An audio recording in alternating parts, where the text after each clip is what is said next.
Η σύζυγος έχει αναλάβει την ανακαίνιση ενός σπιτιού εδώ λίγο έξω από το χωριό και λέμε να μείνουμε και λίγο στην εξοχή. Φύγε να σωθείς.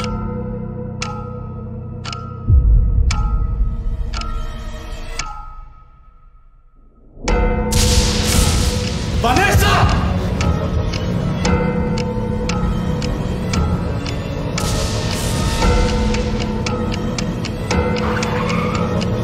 Γιατί με κάνεις να συγχαίρομαι. Εσύ με κάνεις έτσι. Γιατί το έκανες! Παπά!